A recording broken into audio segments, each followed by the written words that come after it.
ko pong humingi ng pasensya sa lahat po ng Pilipinong nasaktan at naging emosyonal sa mga nangyayari sa social media. Gmail account ni Rendon Labrador sa Instagram at YouTube binura na rin ni Google dahil sa report ng mga netizens.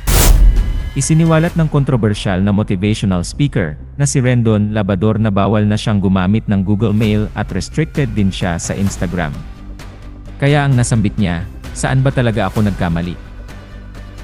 Sa Instagram ngayong araw ay sunod-sunod ang posts ni Rendon. Una, inanunsyo niya na na-disable ang kanyang Gmail account na Rendon Labrador at gmail.com dahil sa content that involves a child being sexually abused or exploited. Binura na rin ako ni Google. Kahit email bawal na rin ang Rendon Labrador, sabi niya. Nagtataka siya kung bakit pati sa Google ay inireklamo siya gayong matagal na niyang hindi ginagamit ang email niya. Ikalawa, isinapubliko niya ang mensahe mula sa Instagram na limitado na rin ang mga pwede niyang i-post dito. Ayon sa IG, ginawa ito kay Rendon to protect our community. Matatandaan na burado na sa Facebook at TikTok ni Rendon makaraang i-mass report ng mga umano'y fans ng noontime show na It's Showtime. Ayon sa social media personality, umabot sa mahigit 30 milyon ang nag-report laban sa kanya.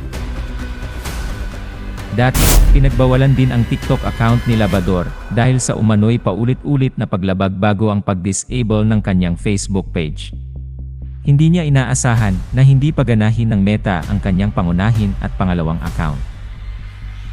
Kung matatandaan ay sinisi ng motivational speaker na si Rendon Labrador ang mga fans ni Coco Martin sa pagkalangaw ng ticket sales ng grand opening ng kanyang negosyo. Aanhin ko ang trending sa buong Pilipinas kung wala namang bumibili ng tickets. Pinersonal na ako ng Coco fans, si Rendon sa kanyang Facebook page.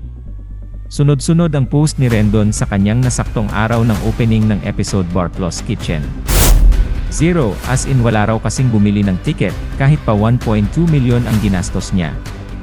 Matatandaan na binanata ni Rendon si Coco Martin, dahil sa istorbo umano ang shooting ng Batang Quiapo, sa mga nagnenegosyo sa lugar. Dahil nga sa galit ng fans ni Coco ay binagyo ito ng pangbabash sa social media. Matatandaang kamakailan ay sumiklab rin ang iringan sa pagitan ng dalawa nang magkomento si Labrador sa nakaraang laro ng national squad kontra Saudi Arabia sa FIBA World Cup Asian Qualifiers. Dahil dito, hinamon ni Pinoy Sakuragi si Rendon ng one-on-one na siya namang pinalagan nito.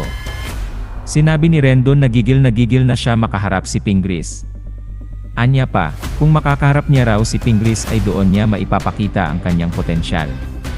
Hindi ko po talaga binibigay yung full potential ko. So, kung papayag si Mark Pingris na magkaharap kami, doon ko maipapakita yung full potential ko. Dahil dito ay marami ang nagalit at binash siya ng mga tagahanga ni Mark Pingris. Sa mga nagtatanong, sino nga ba si Rendon Labrador? Si Rendon Labrador ay isang Filipino fitness trainer, motivational speaker, social media influencer, content creator, YouTuber, media face, at entrepreneur. Mayroon siyang 2 pahina sa Facebook na may pinagsamang mahigit 2 milyong followers. Nakahapon lang ay binura ni Facebook kung siya ay isang mahusay na motivational speaker o hindi ay maaaring depende sa iyong mga personal na kagustuhan at opinyon. Ano masasabi mo? Deserve ba ni Rendon Labrador na burahin lahat ang kanyang social media account including YouTube channel niya? Comment down below and follow us top stories for more updates.